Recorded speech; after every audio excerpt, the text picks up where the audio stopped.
Hello, everybody. Welcome to the weekly Quantum World Detangled, Season 1, Episode 1. We are here with Denise. Hello, Denise. Hi, everyone. Denise Ruffner. I'm Chief Business Officer at Cambridge Quantum Computing, and I'm coming to you from sunny Pasadena, California. I guess we're all in the sun, all three of us, so that's good. And of course, working from home. So nice to be here, André. And we have on the other side of the globe, 8 in the morning in Singapore, Tommaso. Hey, guys. Good morning to everyone. Very nice to be here. Tommaso Demarie from Entropic Labs, CEO and co-founder. 8 a.m. in Singapore. As always, sunny, hot. Also working from home. Very nice to take part to the first episode. And everybody, wait, I'm going to interrupt because we may have a guest star in Tommaso's make an appearance. So everybody be on the lookout. There might be a surprise, yes. Be on the lookout There for might be one. There might be one.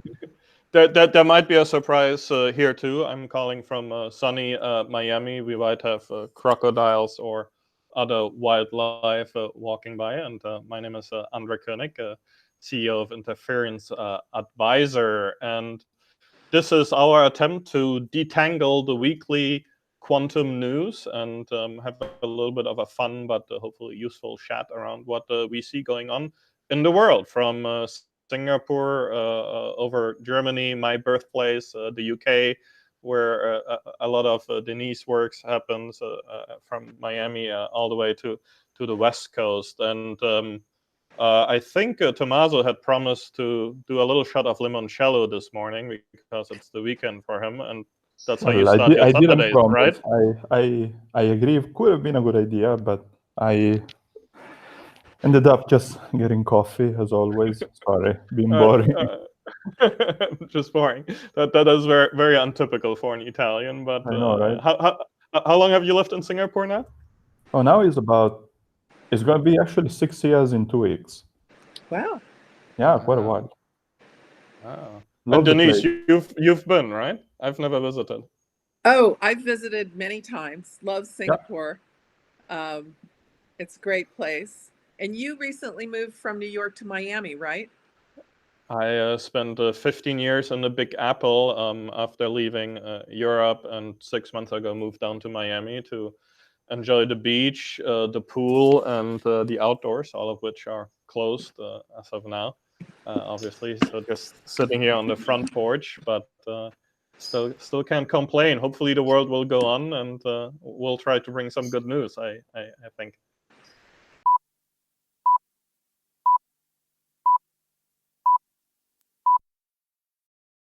So let's talk about what's the news for the week. So André, what popped out at you this week? Well, I'll be a little selfish because I made news this week in my newsletter with an article I wrote about the quantum technology ecosystem in Finland, and that was my most successful article to date. That after 48 hours already has close to 6,000 views, all in the quantum world, highly targeted audience. And it was a really fun article for me to write about the different universities, programs, companies in Finland. What really stuck out to me, Finland is a small country, obviously 5.5 million people, very small part of the GDP, but it's a fairly wealthy and progressive country. And over 60 years ago, a Finnish fellow started one of the first low temperature labs at Aalto, and that's the only Finnish name that I'm going to attempt to pronounce, university. And that's where a lot of the quantum science started. So they have a really neat ecosystem across hardware, algorithm, software. They work together very tightly. They have great funding, no quantum winter in Finland. And they have the ambition to build the world's most powerful quantum computer. And I wish them good luck. It's very interesting, actually. I can make a comment on there because I'm always fascinated by, oh, hey, the guest star, is here. Our guest star. Yeah. Let's see how that goes, how easy it will be for me to talk. But I'm very fascinated by what you just said about Finland.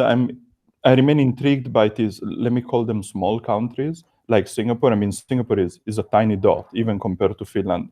Although in terms of population, they're fairly simple.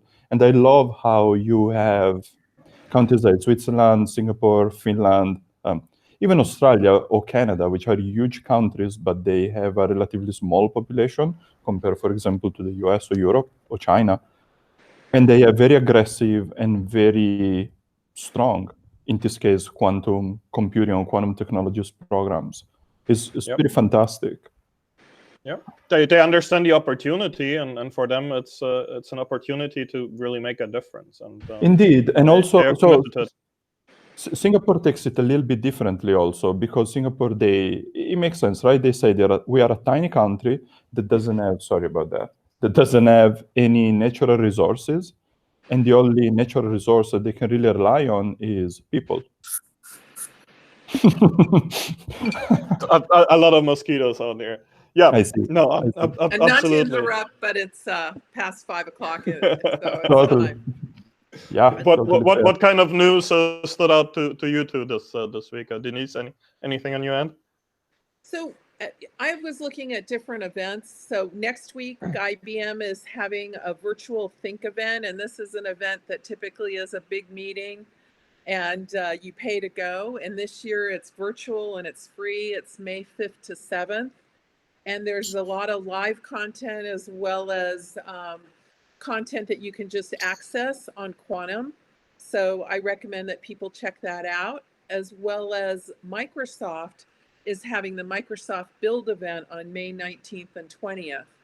Again, an event that they normally charge for that's free and you can access online. And again, it's focused on developers, but there is quantum content. So I do recommend that everybody who's watching this checks out the two events and sees what's happening and what's new and gets the latest information from two big vendors. And I'll do a little plug for our friends at Big Blue, because they do deserve it. It's next week, May 4th or 6th. I don't remember. The 4-year, 7th. The 4-year anniversary of IBM Q experience in the cloud, which is a tremendous achievement. So they'll be celebrating that with the IBM challenge and that IBM thing. Cheers IBM to 4 years of many quantum achievements. Tommaso, what's new and what jumped out at you last week? So, right, good question. I was reading, as many of you, I guess, did, the interview that John Martinez gave to Forbes. Came out either yesterday or a couple of days ago. And while I'm not going to comment about the content per se of the interview, what I thought it was very fascinating is a comment that, in a form or another, has popped out, which is Google's intention, at least the quantum team at Google's intention, to reach 1 million qubit in a decade. So this is maybe not something new in that sense. What I find incredibly fascinating is that now we have quantum hardware companies like PsiQuantum and Google, in this case, that are very open about their plans and are feeling comfortable enough to actually publicly say that they have a plan to reach 1 million qubits within what is a reasonably short period of time. PsiQuantum, or Jeremy O'Brien says, is going to be within 5 years, or at least in some interviews he said that. And now Google, or at least Martinez in the interview, clearly stated that their plan is to reach 1 million qubits and fault tolerance, or at least having enough good qubits to do error correction in 10 years. What I think is fascinating is that the companies are comfortable to say these things. We are now in a position, or the market is in a position, where people are just saying that this can be done, and it can be done in a short or relatively short period of time. I think it's fantastic. It's absolutely fantastic. And I think Jeremy in an interview also said, I don't care for making 72 qubits or a few hundred qubits. I want to make 1 million, because anything less than 1 million is pointless. Well, I mean, there's a whole other discussion in itself, I guess. Another point I would like to pick on is that if they can make a claim about 1 million qubits, it means they have a clear plan to follow. And this is the important point. It's not the claim itself. It's the fact that all these companies have a plan and they know, at least on paper, how to make it there. Sure, it's going to be difficult, but these are really powerful statements for everyone in the community, and it's very positive. It's amazing. It is positive, and it's funny because you go to a lot of conferences and they say, at least people say to me, oh, quantum computing is still 10 or 20 years away. And when you look at the roadmaps and you hear people like Jeremy O'Brien or John Martinez or even Tony Utley from Honeywell talk, you see that quantum computing and kind of is a lot closer, I think, than people anticipate. Well, I think it also, take the sentence, quantum computing is 10 years away. I think people got a little bit more comfortable with saying these kind of things. And the reality is that it might be 10 years away or 20 or even 50 years away for certain, let's say, applications. But with any technology, you don't have, well, okay, I have to be a little careful the way I say it, but usually you don't have these black and white moments. There's no technology, and then all of a sudden the technology is widespread. There's, there's a range that, let me say it this way, the technology takes time to be introduced, takes time to be adopted. And the value of the sentence quantum computing is 10 years away is a bit meaningless unless one specifies what that means. Exactly, and I love this word application. I come to quantum through the business world, of a lens as an executive and an investor, which is also my client base and target audience. So when I hear people talk about 1 million qubits in 5 or 10 or 15 years, I'm like, yeah, that's great. But is that something that I would want to pilot as a company or invest in as an investor? Or do I rather bet on a NISQ era model with IBM, with Honeywell, with others that I know are dedicated to bringing out improvements a couple times a year, and test out my use cases and applications there? I think it's a very fine line to walk there, no? It is. The tremendous value of having NISQ machines is that you learn. I mean, they might not have an application, right? But in the same way that it happened in classical computing, you build a machine that might not solve all of humanity's problems, whatever that means, right? But it's incredibly useful to learn how to build the next generation of the same machine. So you use the current machine to design or to improve the next one. And then you use the next one for the one following. And the same is happening for quantum computing. You start with a 5-qubit machine, and then you use that design, or you use the thinking, or you use the information that you learn by testing it to go to the next one, 10 qubits, 16 qubits, whatever it is going to be. So I think also value means a lot of different things for different people. If you're a corporate, then that might not be valuable for you because you don't see any application or you don't see any direct application to your business. But if you're IBM, if you're Honeywell, it's incredibly valuable. It's fundamental, actually. Yeah. Denise, you are out there selling quantum products and services every day, all day long.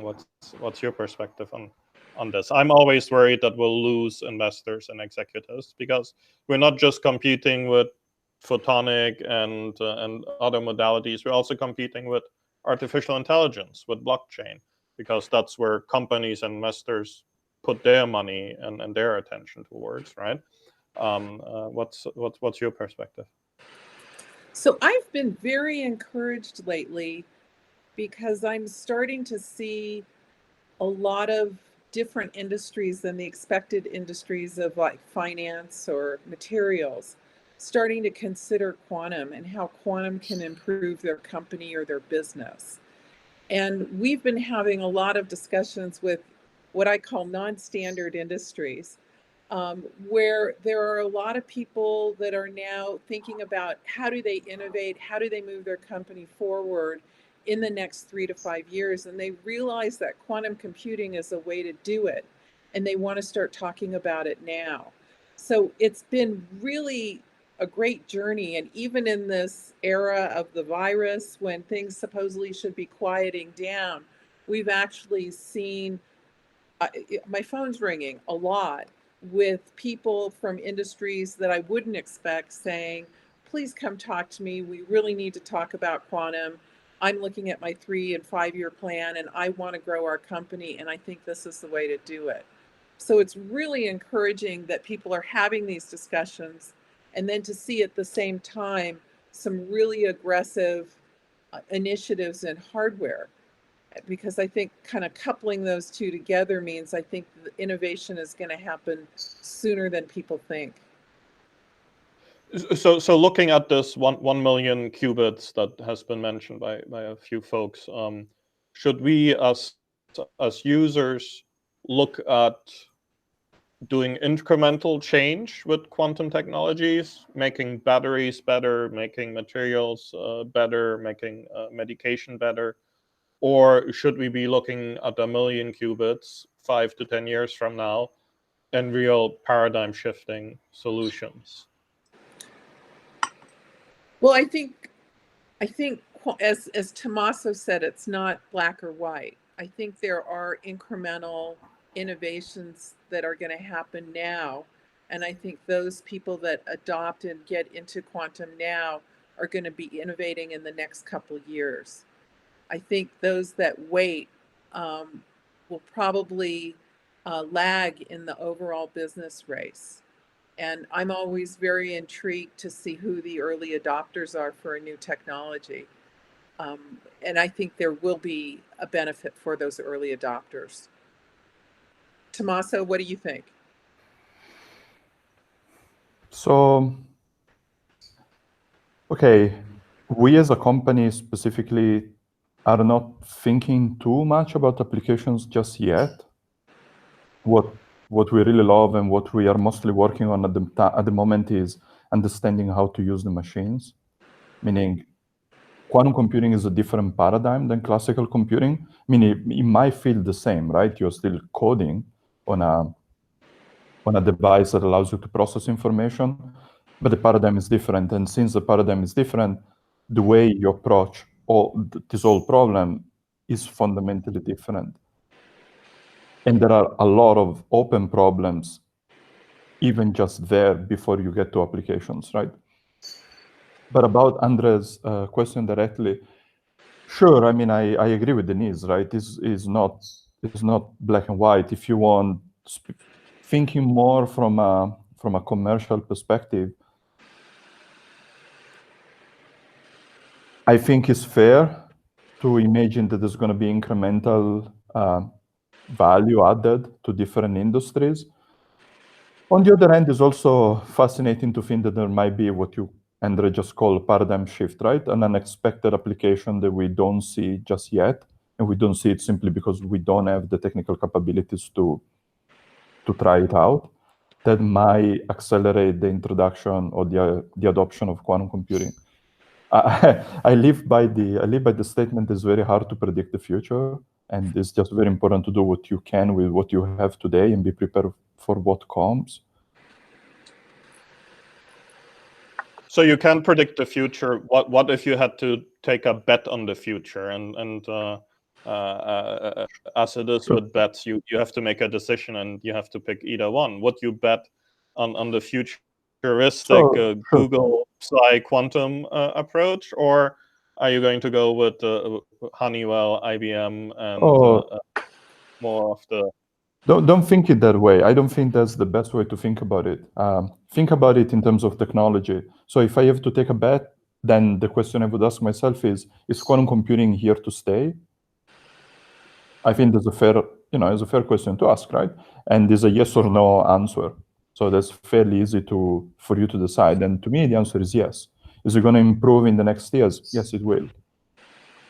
What technology is going to be better? I don't know. And I don't think it's really useful, or at least I don't think it's the best way to spend your time just yet today. There are different technologies available. use them, learn how to use them, interact with the hardware companies. I think we are incredibly lucky because we are part of an ecosystem that is still very collaborative in nature. Most of the people in the industry have a science background and they're inclined to work together, which I think is beautiful. It's really beautiful.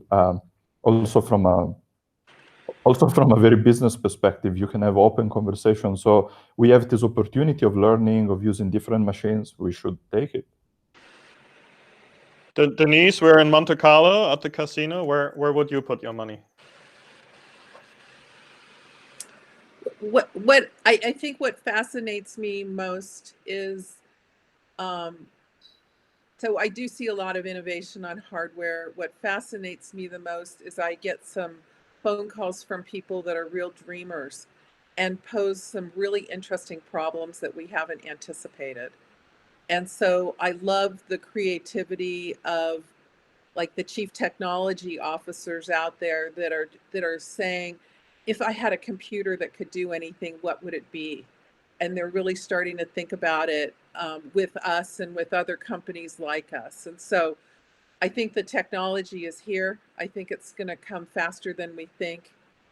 And I encourage people to really dream about, if I could solve a problem, what would that problem be? And to really be creative. Well, I think we could talk about this for a very long time, but we want to keep this somewhat short.